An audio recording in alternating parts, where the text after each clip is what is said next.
Então eu faço um retrospecto aos dias em que visitava penitenciárias. Estava no Rio de Janeiro e fui proferir uma conferência na penitenciária Lemos Brito, a convite do senhor secretário de Segurança. E na sala do refeitório estavam 200 indivíduos que haviam cometido crimes muito graves. Haviam sido julgados e estavam condenados. Era naquele tempo do paz e amor. E o senhor secretário, às vésperas do Natal, me havia dito: faça uma mensagem de paz e de amor. Quando eu olhei as galerias, os guardas estavam de metralhadora sobre os condenados. Eu disse: mas secretário, como é que eu vou falar da paz diante dos canos dos fuzis? Se pelo menos não for uma coisa tão direta, tão visível, se ficar a assistência um pouco discreta, eu poderei falar, mas assim eu me sinto hipócrita, falar de paz diante das armas da guerra.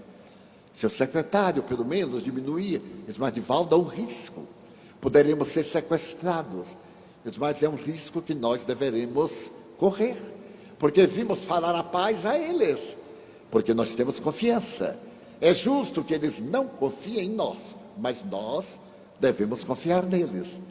Ele diz: você quer passar o Natal na cadeia? Eu digo: quem sabe? Sempre há uma primeira vez. E ele nos atendeu, mandou tirar metade da guarda.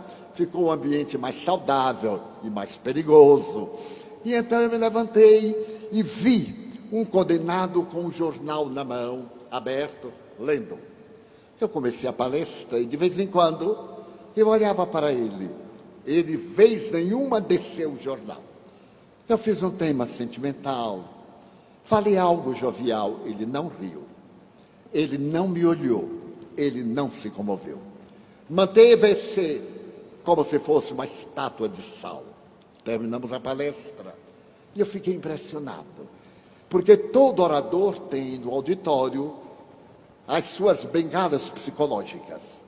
As pessoas a quem nós olhamos e que nos serve de apoio, sim, mais ou menos, ou não.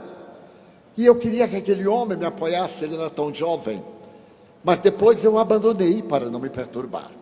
Quando eu ia saindo, uma mão forte puxou-me a gola do paletó e eu me voltei, estava cara a cara com o condenado. O hálito carregado, ele me perguntou: quando vai voltar? Eu disse bem calmo: nunca mais. Por que nunca mais? Eu disse: porque eu vim aqui a convite e você não ficou satisfeito com a minha vinda. Mas por que não? Eu disse: você não me olhou uma vez, manteve o jornal erguido e eu senti que você estava com raiva. O tema a mim me levou às lágrimas e a você não.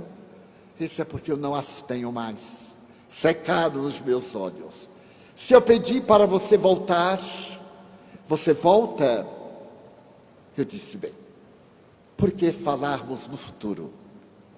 São 11 horas da manhã, o refeitório começa a funcionar quase às 12. Eu poderei ficar agora, porque talvez eu morra, você morra, não tenhamos oportunidade.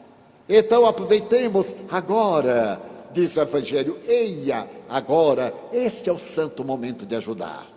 Diz: mas você ficaria por minha causa? Eu disse: não, eu ficaria por minha causa, porque gostaria de conversar com você.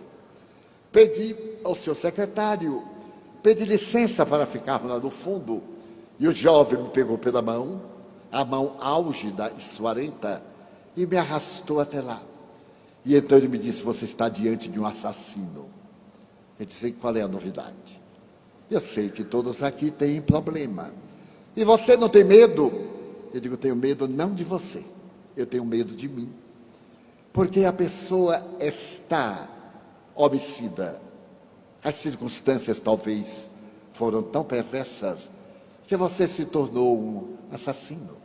Mas quem sou eu para julgar você? Eu não nasci no lar que você nasceu. Eu não tive a mãe. Eu disse: pois é, matei minha mãe. E matei o marido dela. Então eu aqui estou com uma pena enorme. Você não fica escandalizado? Não. Se eu me escandalizasse, eu não teria vindo. Mas eu vim para visitar os meus irmãos da amargura.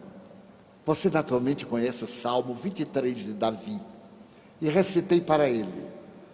Então ele começou a me falar que havia sido estuprado desde criança pelo companheiro de sua mãe. Havia sido mula, levando droga para aqui e para ali.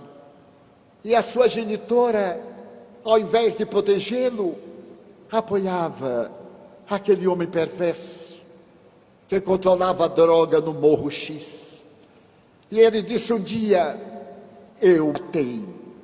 E ela se voltou contra mim, não era minha mãe.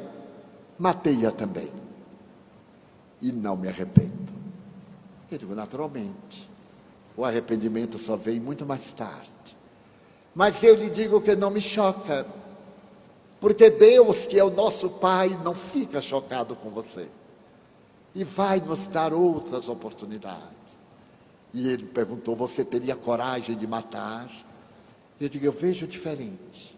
Não sei se eu teria a covardia de matar. Porque eu não sou um herói. Mas para matar é preciso ser muito covarde. Para poder tentar destruir. E fui conversando com ele. Quando olhei, ele estava chorando. E depois de chorar, pôr a cabeça no meu ombro, ele me disse estas palavras inesquecíveis. Eu tinha 46 anos. Ele disse, eu gostaria tanto de ter tido um pai como você.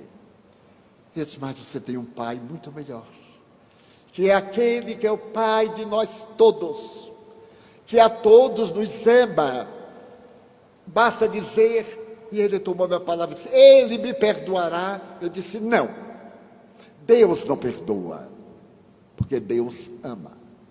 Para perdoar, é necessário ter mágoa.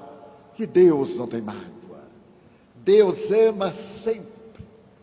Ele não castiga, meu amigo. Ele não perdoa, Ele ama. Quando nós amamos, nós estamos sempre abertos ao bem. E Ele veio, através da mensagem que eu acabei de dar, para dizer a você que está na hora de começar a vida. Então aquele homem, que se considerava um infeliz, e talvez fosse um desajustado, deu-me um abraço e disse, se a sua vida não valer nada, irá salvar a minha vida, porque eu vou mudar. E mudou.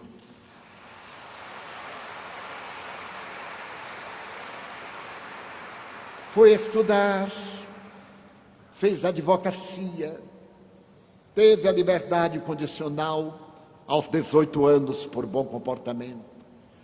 E ainda hoje, que é um homem de 70 e poucos anos, dedica a sua vida a atender encarcerados de crimes hediondos, em homenagem à sua própria recuperação. Quando ele recebeu o diploma ainda no cárcere, eu fui para estar ao seu lado e perguntei-lhe simplesmente, mas por que você mudou? E ele me disse também uma coisa inesquecível, porque eu vi nos seus olhos que não havia nenhuma censura contra mim, também não havia nenhuma piedade, havia solidariedade, era como se eu fosse seu filho. Então a doutrina espírita nos vem ensinar o cristianismo, mas o cristianismo na expressão mais rara, mais bela do amor, capaz de dar paz à humanidade inteira.